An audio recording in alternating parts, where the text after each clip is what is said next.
The European Union, as the main fisheries administrator and the world's leading market for fishery products, has a reinforced responsibility when it comes to promoting fisheries management in international water that is sustainable for the marine environment, allowing economic profitability to be achieved for its clients, operators, and be responsible in labor and social matters. The European long-distance fleet, despite having only 250 units, has a relevant specific weight, which is relevant since it represents around 15% of the catches of all the European Union.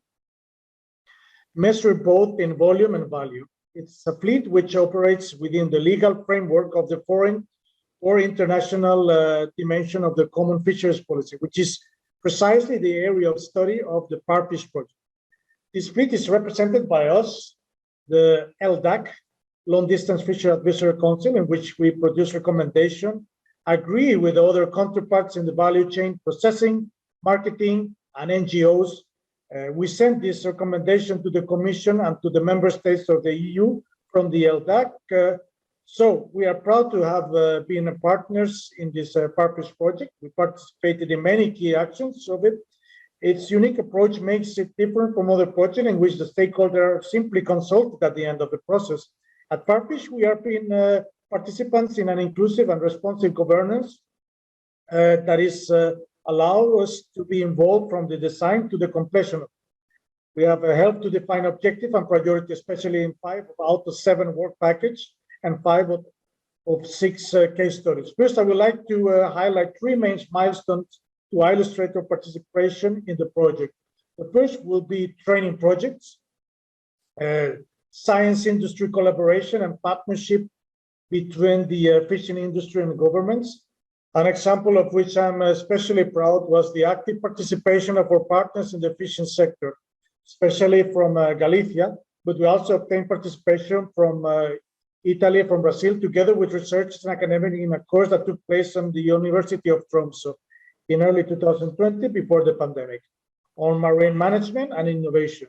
I had the privilege of participating as a teacher and explain an aspect of international fishing legislation, control and compliance, illegal fishing, and management of marine protected areas. It was held in a hybrid way, face-to-face and virtual. You can see the models and the presentations on the website. In the case of a specific partnership on the fishing grounds for swordfish and blue shark fishers in Cape Verde and tropical tunas in Seychelles, problems were detected on the information data exchange transmission of fishing data between operators and port coastal authorities and the RFMOs, which in this case ICCAT for Cape Verde and IOTC for Seychelles. Regional chief organizations were approached there. For example, partners in Ortao helped us a lot, and in OPAGAC as well for Seychelles, and we asked them how and to whom they would send the data collected in each trip. We verified that not only was all this data already collected, logically in compliance with the legislation, but they went further and even campaigned with volunteer observers to collect additional data that was not always analyzed. Individual release of sharks, bycatch of turtles and cetaceans in the case of Ortao. In general, it was found that the problem is usually in the communication flows between authorities and operators. So we work on a homogenization of these data reporting protocols. We also made a diagram where we explained the bottlenecks and how to solve them. Another example of collaboration between industry and science was the self-sampling initiative by ship crews, also from members of PROMAR and SOPERCA in Mauritania and Senegal, to collaborate with scientists and identify 2 species of black hake, Merluccius poli and Merluccius senegalensis. These protocols were prepared by CCMAR, another partner of the project, with the assistance of CETMAR, and the samples were analyzed at the University of Oviedo. Very interesting results were obtained, demonstrating that this initiative can be useful to improve the knowledge of the species of hake and distinguish the overlaps by fishing zones and by bathymetries. The second main milestone that I would like to highlight here is the organization of a dialogue between about the Southwest Atlantic at FAO 41.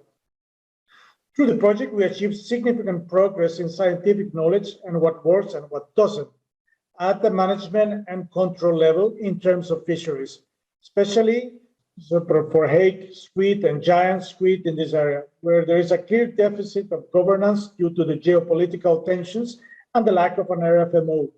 From LDAC, we achieved the commitment to involve some Spanish, Brazilian, and Argentine operators in an informal meeting in 2019.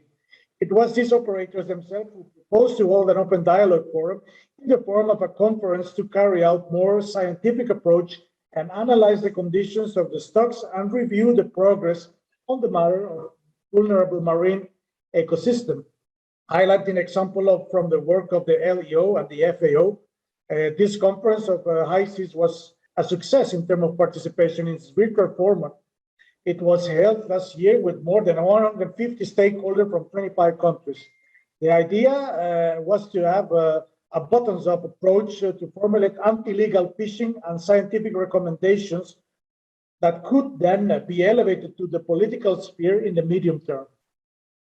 And a third milestone that will be to summarize was the conference we had this summer in the implementation of the external dimensions of fisheries policies. It was a conference in which LDAC and CETMAR were again directly involved as organizers. The idea was to analyze the present challenge and have the future opportunities that this external dimension may provide to at a sectoral policy level. Likewise, it had a lot of participation from the fishing sector, NGOs, politicians, scientists, and academics from the EU countries, and specifically from African countries and coastal states. The objective of this conference was therefore to analyze the degree of application of these policies that are integrated in this dimension, fisheries agreement, regional fisheries organization, management of the high seas, as well as try to explore ideas to strengthen sustainable international management and governance. Likewise, we cannot forget the link with sectoral policies such as trade, development in cooperation, human rights, food security, or health. It is all especially important, and it should be approached from a coordinated perspective. It was a dynamic format. We have a roundtables, panels, visual presentation, even interactive question. And because of this, we were able to collect a lot of information that later became part of the document called Policy Briefing, which was prepared with great care and is available as an illustrated booklet at the FarFish website. Finally, to conclude, I would like to end with an open reflection on the topic of level playing field, which was obtained from the core of our experience in FarFish. We have verified that there is a firm commitment on the part of the European long-distance fleet to increase transparency and to continue to comply with increasingly complex regulations. The project has proven to have a value per se to identify these levels of compliance within the European fleet. But we have detected that since other countries' fleet are not included, there is a lack of information on fishing capacity, numbers of boats, volumes of catches, where the fish go, and market flows. We believe that in this case, the coastal states should have a fundamental responsibility to share this data that they have at some point. Data such as census list, updated ship registration, or BMS data, so we can have a complete picture, a situational awareness of the waters. Despite this, we have obtained remarkably interesting indirect data through initiatives such as Global Fishing Watch, and we could verify that there are many gaps in terms of agreements that are not published, but are there in the private sector. This is done especially by European operators with state governments. It's necessary to know this thing. From LDAC, we would like to finish by congratulating the project for its vision so integrated with us, and we hope that our conclusions can be translated into real achievements towards a better management of international fisheries. Best regards, and thanks for an exceptionally good conference.